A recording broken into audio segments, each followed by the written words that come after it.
BJP में चोरी डकैती करने वाला जो पूरे देश में डकैती करता हो, मोदी जी के पास चले जाए, पूरा पाक साफ हो जाता है। ये कहाँ पब्लिक नहीं जानता है, मीडिया नहीं जानता है, ऐसी बात तो है नहीं। और 2024 में तो उनका जाना तय है, कोई भी नहीं रोक सकता है, क्योंकि अहंकार इतनी ज़्यादा नहीं होनी चाहिए। रावण तो पढ़ा लिखा था, ये तो पढ़े भी लिखे नहीं।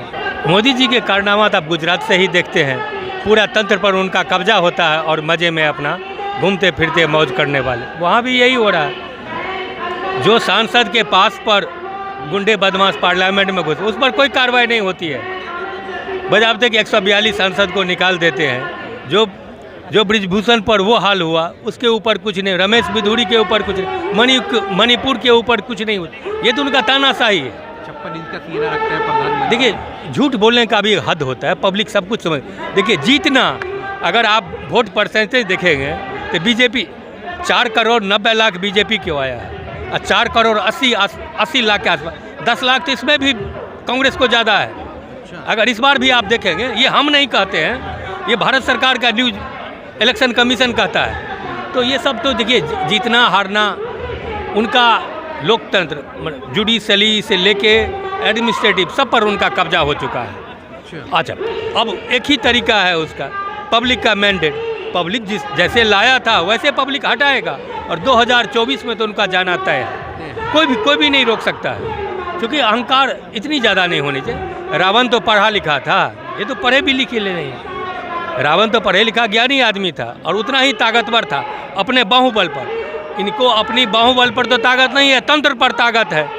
तो तंत्र का काम देखते हैं, ईडी, सीबीआई, आईटी, नेर तक जिसको मन होता है पकड़ के बंद हो, चाहे उस पर केस हो, देशद्रोही लगाना, कुछ भी लगाना, इनका तो आम बात हो चुका है। नरेंद्र मोदी गरीब परिवार से आते हैं? नहीं, कोई गरीब परिवार नहीं।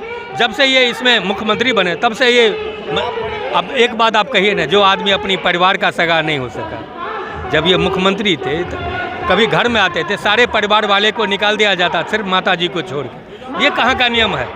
ये मैं अच्छी तरह से, ये कोई झूठ, कोई कहानी नहीं है, ये सच्चाई है।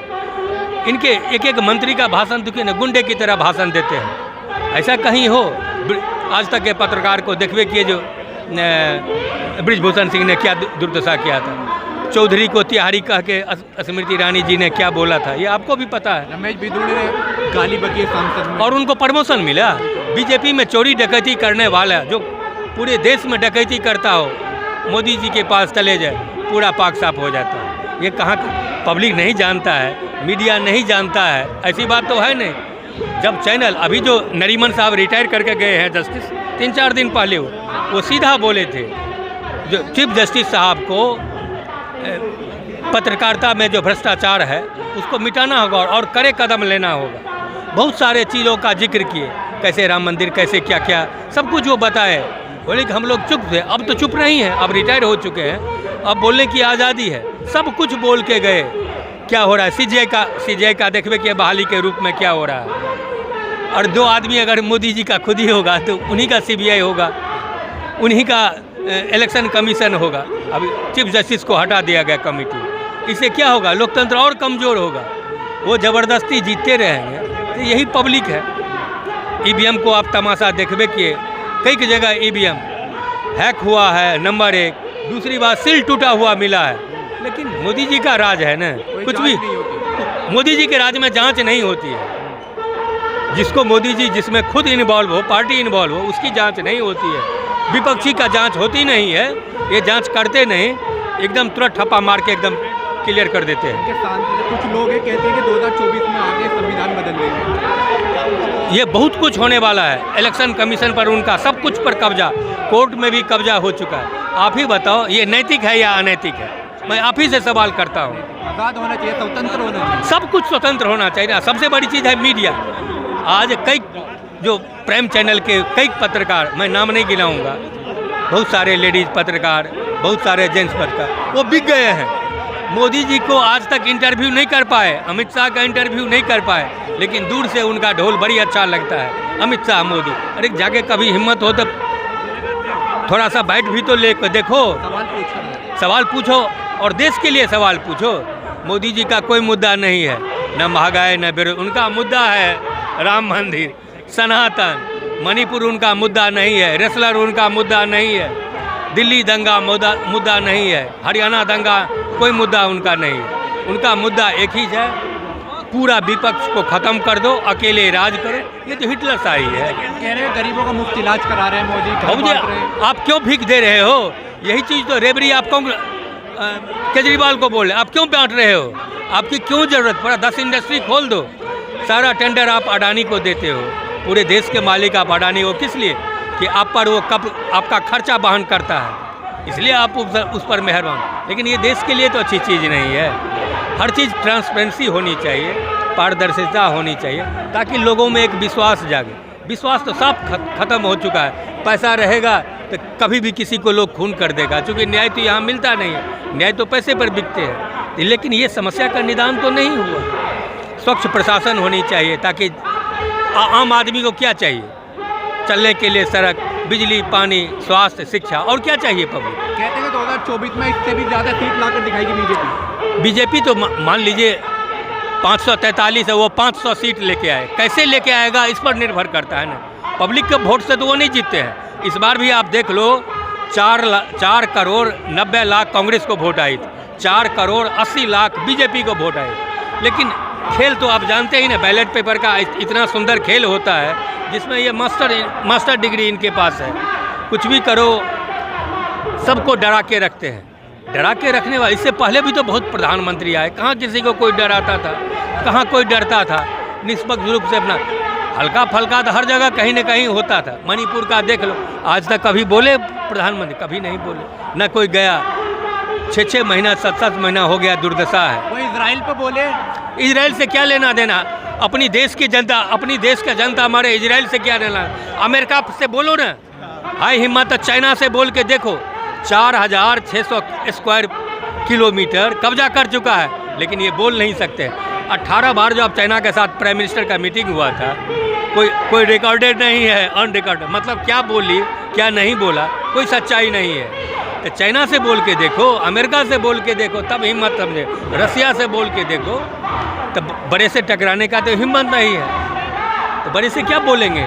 चाइना का नाम भी नहीं लेते प्रधानमंत्री। भाई जी, चाइना ताकतवर। आप बहुत दिन के बाद जब आप ही की तरह एक रिपोर्टर विदेश मंत्री जयशंकर के पास गया, बोले कि आप बार बार चाइना, तब बोले कि मैं इतना दिन से नहीं बोलता, लेकिन आप ये बार बार करते हो। चाइना ताकतवर देश है, मैं उसके सामने मैं क्या बोलूँ? ये एस जयशंकर का स्टेटमेंट है। आप इसी से सोच लो जो चाइना से कितना डर लगता है। और सबसे मजबूत चीज़ है जो कांग्रेसी ने, टोटल विपक्षी गठबंधन अब एक है, और एक ही मुद्दा है, लोकतंत्र को बचाना, मोदी जी को भगाना, और कोई मुद्दा नहीं है। क्योंकि ये अब एक इंसान का धैर्य का पड़ा। आप भी नौकरी करते हो, आप बोलो ना, आपको आज़ादी है, मिल के देख लो उन लोगों से। किसी भी प्रधानमंत्री ऑफिस में बिना पैसे का आप काम करके दिखा दो। आप दूसरे जगह तो मारो गोली। रिश्वत का बोलबाला है, पैसे का बोलबाला है। इनके राज में, गुजरात में भी यही होता था, यहाँ भी वही स्टाइल अपनाए हुए, जो बोले उसको बंद कर दो। गुजरात के एक जज ने बोला था कि अमित शाह और मोदी को किसी भी संवैधानिक पद पर नहीं बैठाना चाहिए।